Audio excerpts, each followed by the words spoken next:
20.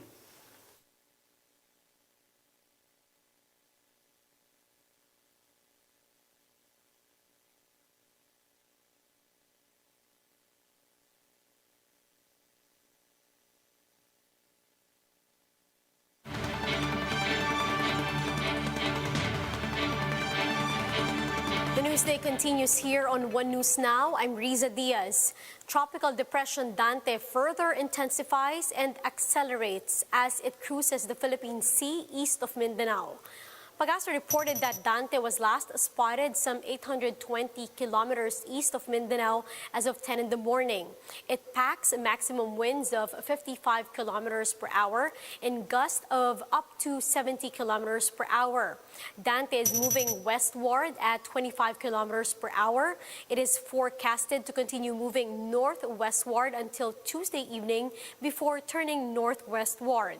Pag-asa said Dante will likely reach tropical storm category area by tomorrow morning. Now, no signal warning has been raised so far. The Environment Department enters into a 5-year partnership with the United States Agency for International Development. The collaboration aims to improve the country's biodiversity conservation, water access, and sanitation services. The two agencies signed a memorandum of understanding for the project's sustainable interventions for biodiversity, oceans and landscapes, or CBOL, in the safe water. CBOL is a $1.1 billion project which aims to improve natural resource governance and reduce environmental crimes. Meanwhile, the Safe Water Initiative is an 870 million peso project that targets to increase access to resilient water supply and improve sanitation services.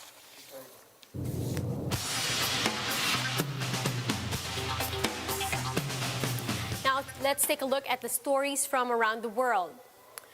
Remains of 215 children were found at a site of a former residential school for indigenous children in Canada. The children were students at the Kamloops Indian Residential School in British Columbia that closed in 1978.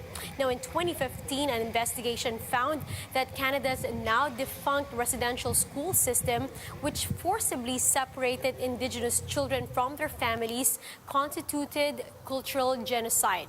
Prime Minister Justin Trudeau said it is a painful reminder of the dark and shameful chapter of the country's history. Thousands of Brazilians took to the streets of Rio de Janeiro and Brasilia to protest against President Jair Bolsonaro. Brazilians have blamed Bolsonaro for overseeing one of the world's deadliest COVID-19 outbreaks.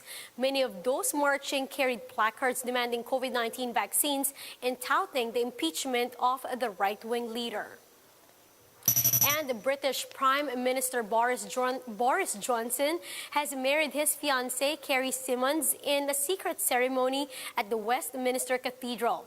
The Sun and Mail newspapers reported that guests were invited at the last minute to the central London ceremony. Johnson and Symonds have been living together in Downing Street since Johnson became Prime Minister in 2019.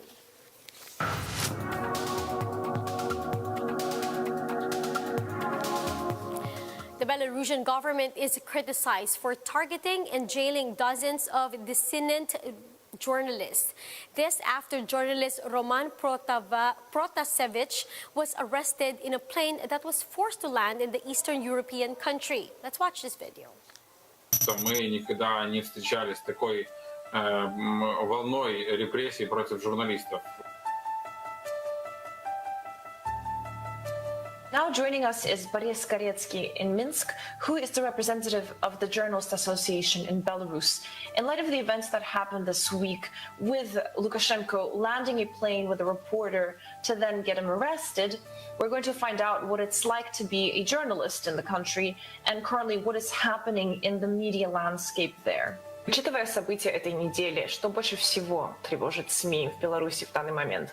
Ну, тяжело сказать, что больше всего, потому что нападения на медиа сейчас идут с разных сторон. На прошлой неделе в Беларуси был разгромлен самый популярный портал вообще в нашей стране, на который заходят более половины всей интернет-аудитории. И, наверное, самая страшная угроза — это когда к тебе в редакцию или в дом врываются люди в масках, и ты отправляешься в следственный изолятор. На данный момент 34 представителя медиа в Беларуси находятся в неволе. В общем, ситуация ухудшается с каждым месяцем, насколько я поняла.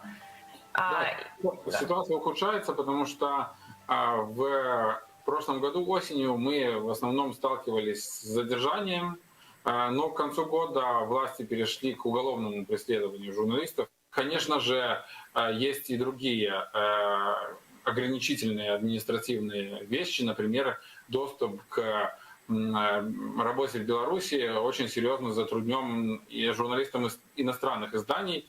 У нас в октябре МИД аннулировал абсолютно все аккредитации иностранных журналистов. Вот события прошлой недели привлекли внимание к ситуации в Беларуси. Как вы думаете, какой должен сделать вывод остальной мир?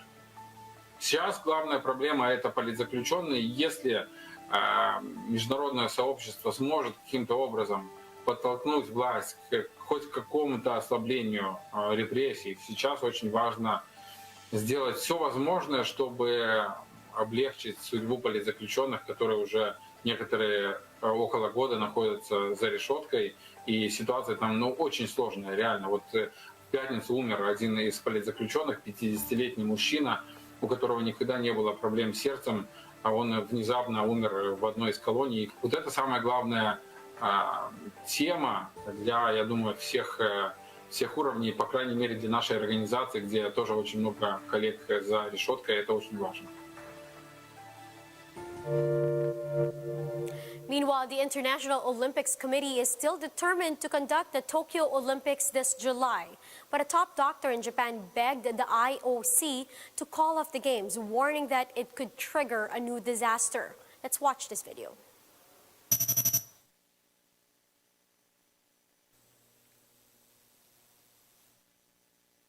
東京オリンピックは東北大震災の復興震災と当初言われていましたが、東京オリンピック自体がウイルスの新たな災害を生むことになりかねません。